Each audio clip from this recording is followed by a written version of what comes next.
24 के खास कार्यक्रम चुनावी संग्राम में आपका स्वागत है। आज हमारी टीम पहुंच चुकी है साहिबाबाद विधानसभा में, जहां से आम आदमी पार्टी की प्रत्याशी छवि यादव जी हैं। आइए उनसे बात करते हैं और जानते हैं उनकी चुनावी रणनीति के बारे में। सबसे पहले लाइव 24 में आपका बहुत बहुत स्वागत है।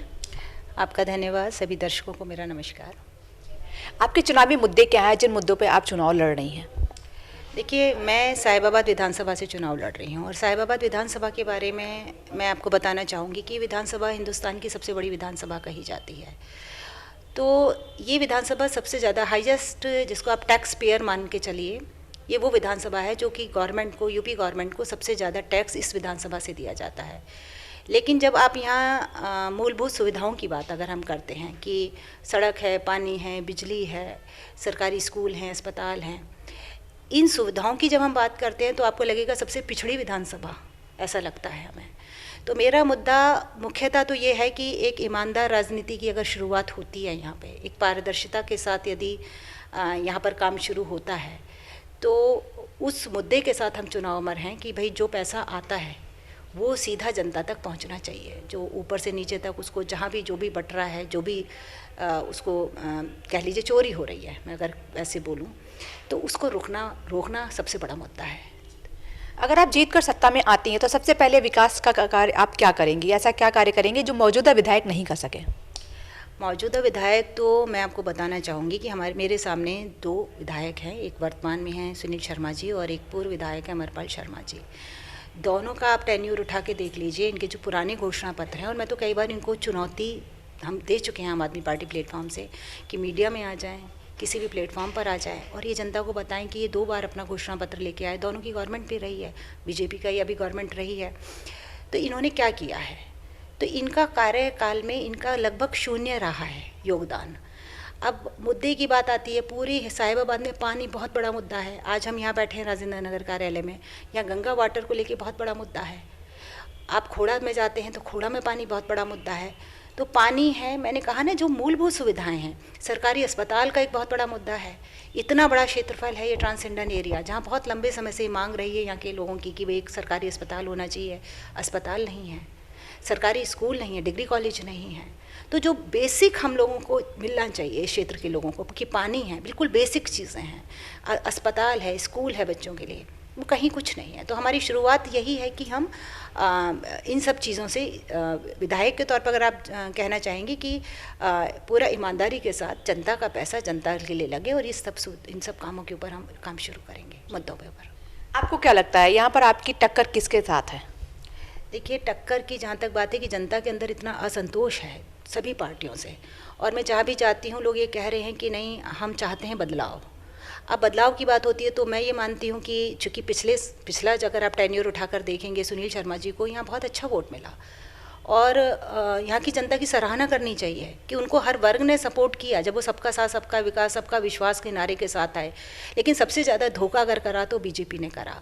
तो आज आम आदमी पार्टी विकल्प के तौर पर आम आदमी पार्टी को देख रही है, क्योंकि ये जो हमारा क्षेत्र पड़ता है दिल्ली से बिल्कुल लगा हुआ है। तो जो केजरीवाल जी ने काम दिल्ली में किए हैं उसका सीधा सीधा असर इस क्षेत्र पर है। बाकी दूसरी पार्टी जो हैं, सपा है, कांग्रेस हैं, बसपा हैं, तो उनका बहुत ज़्यादा ऐसा प्रभाव नहीं है यहाँ पे। तो हमारा सीधा यहाँ पे जो मुकाबला चल रहा है वो भाजपा के साथ चल रहा है। कोरोना काल में आपके द्वारा आपके नेतृत्व में एक प्रदर्शन किया गया था जिसमें आपने बीजेपी सरकार पर एक आरोप लगाया था कोरोना किट को लेकर के, घोटाले को लेकर के। उस पर आपका क्या कहना है? हाँ, ये बहुत दुखद है। देखिए, कोरोना एक ऐसी महामारी आई जिसमें मुझे लगता है हिंदुस्तान में शायद ही कोई ऐसा परिवार है जिसने अपने रिश्तेदार को, अपने जानकार को, अपने पड़ोसी को ना खोया हो। और ऐसे में हम सरकार से उम्मीद करते हैं कि वो और ज़्यादा लोगों के लिए कुछ और बेहतर तरीके से कुछ करे। उन लोगों के ऊपर जब इतना गंभीर आरोप लगा कि कोरोना के अंदर भी जो उसके उपकरण थे या जो किट्स थी उसके ऊपर घोटाला सामने आया, और वो हमारे जो उत्तर प्रदेश के प्रभारी हैं माननीय सांसद जी ने, संजय सिंह जी ने सबसे पहले उजागर किया। उनके खिलाफ इन्होंने एफआईआर दर्ज करी। एफआईआर दर्ज होने के बाद ये आगे जब केस बढ़ा, वो गए, उन्होंने कहा कि भाई मैं तैयार हूँ, आप कहीं भी किसी भी स्तर पर लड़ाई लड़िए, मैं तैयार हूँ, क्योंकि हम जो कह रहे हैं सही कर रहे हैं। तो उसी मुद्दे को लेकर मैंने यहाँ पर धरना प्रदर्शन किया था। आपको मैं थोड़ा सा छोटा सा बताऊँ कि बच्चों के वेंटिलेटर को ख़रीदने की बात थी। वो इस सरकार ने करीब, जहाँ तक मुझे याद आ रहा है कि 22 लाख में ये वेंटिलेटर खरीद रहे थे, ख़रीदा इन लोगों ने, जिसकी कॉस्ट करीब 12 लाख थी, यानी 10 लाख का एक वेंटिलेटर के ऊपर जो डिफरेंस निकल के आ रहा था, जो बच्चों के वेंटिलेटर की बात थी। आप ये सोचिए कि अगर इस तरह से करेंगे तो जो बच्चों को मिला नहीं, गरीब लोगों को नहीं मिला वो चीज़ें, क्योंकि उसकी कॉस्टिंग आपने इतनी ज़्यादा कर दी, अस्पताल में वो नहीं मिल पाया इजीली, तो आप कहीं ना कहीं उनकी ज़िंदगी से खेल रहे हैं, उसमें भ्रष्टाचार कर रहे हैं, पैसा कमा रहे हैं। इसी तरह से कोरोना किट का आया, वो करीब 2800 रुपये का जो कोरोना किट था उसको 15,000 में खरीद रहे हैं। तो यानी जो आदमी महामारी में भी जनता के साथ धोखा कर सकता है, छल कपट हो सकता है, उनकी ज़िंदगी से आप लोग खेल रहे हैं। ऑक्सीजन की कमी से लोग मर गए, गंगा के किनारे लाशों का ढेर लग गया। हाँ, ये लोग कहते हैं कि हिंदू, मैं कहती हूँ हिंदुओं में क्या इनको ये नहीं पता कि अंतिम संस्कार होना चाहिए? रेत के अंदर लोग उनको दफनाने के लिए मजबूर हुए। तो बहुत, वो तो मैं कहती हूँ एक भयावह चीज़ें हैं, उसको जब याद करते हैं तो बहुत कष्ट भी होता है। और ऐसी नीयत की सरकार की उस समय भी ये घोटाले करते हैं, तो इससे इनका पूरा चरित्र जनता के सामने आ गया। और यही आक्रोश है आज पूरे क्षेत्र में, हम कहीं भी जाते हैं तो। गठबंधन को लेकर के अखिलेश यादव की तरफ से ऐसा मना कर दिया गया है कि गठबंधन वो नहीं करेंगे, तो अभी आपको क्या लगता है, आपकी सरकार गठबंधन के साथ सरकार बनेगी या फिर बिना गठबंधन के सरकार बनेगी? और अगर बनेगी तो आपका मुख्यमंत्री चेहरा कौन रहेगा? देखिए, अखिलेश जी से कभी ऐसी कोई बात ही नहीं हुई थी कि इतने आगे कोई बात ऐसी बढ़ी नहीं थी कि उनकी तरफ से कोई मनाही आए। एक शिष्टाचार में काफ़ी ये चला था कि अखिलेश जी की तरफ से मना कर दिया गया कि हम आम आदमी पार्टी की तरफ गठबंधन नहीं करेंगे। नहीं, ऐसा उनका मैंने तो कोई बयान नहीं देखा अखिलेश जी का कि ऐसा कोई उनका बयान आया हो। मीडिया में बहुत कुछ चल जाता है, क्या वो तो थोड़ा सा मैं उस पर भी नहीं जाना चाह रही कि मीडिया कैसे क्या चलाते हैं। हमारे सांसद जी ने बिल्कुल क्लियर किया था, उन्होंने 2 बार उनसे मिले, एक बार उनका जन्मदिन था तब मिले, एक बार दोबारा भी मिले। ठीक है, राजनीतिक बातचीत हुई होगी, दोनों राजनेता हैं, लेकिन उन्होंने हमेशा ये कहा कि हम सैद्धांतिक रूप से एक मत होना चाहते हैं कि भाई जिस तरह का माहौल उत्तर प्रदेश में है, भाजपा के शासन में चल रहा है, उससे जनता को निजात मिलनी चाहिए। तो गठबंधन का तो बात खत्म हो गई। अखिलेश जी ने भी, जहाँ तक मेरी जानकारी है, कभी इस तरह का कोई स्टेटमेंट तो आपको लगता है बिना गठबंधन के आपकी पार्टी सरकार बना लेगी? नहीं, देखिए, सरकार बनेगी कि नहीं बनेगी ये तो जनता के ऊपर निर्भर करता है। मेरा ये मानना है कि हम 403 विधानसभा में अब चुनाव लड़ रहे हैं, जो वर्तमान में स्थिति है, और हम लोग बहुत मजबूती से चुनाव लड़ रहे हैं। आगे हमारा संगठन कई जगह अच्छा है और कई जगह इतना अच्छा नहीं भी है, उसको हम स्वीकार करते हैं, लेकिन एक अच्छा विकल्प जनता के सामने हमने रखा है। अब जनता का जो भी आदेश होगा उसको हम मानेंगे। मुख्यमंत्री चेहरा कौन रहेगा? मुख्यमंत्री चेहरा तो देखिए, हमारे पार्टी का एक सिस्टम है, आपका उस सिस्टम में ये होता है कि भाई जितना जो सामने रिजल्ट आता है, परिणाम आता है, उसके बाद डिसाइड किया जाएगा। महिला सशक्तिकरण को लेकर के क्या कहना चाहती हैं आप, क्योंकि आप स्वयं एक महिला हैं और आपको टिकट मिला है आपकी पार्टी की तरफ से? देखिए, महिला सशक्तिकरण को तो आप ऐसे समझ लीजिए कि जो हिंदुस्तान क्या एशिया की सबसे बड़ी विधानसभा है, उसकी जिम्मेदारी मेरी पार्टी ने, अरविंद जी ने, मनीष जी ने और हमारे सांसद जी ने मेरे कंधों पर रखी है। तो कहीं ना कहीं वो महिलाओं को मजबूत मानते हैं।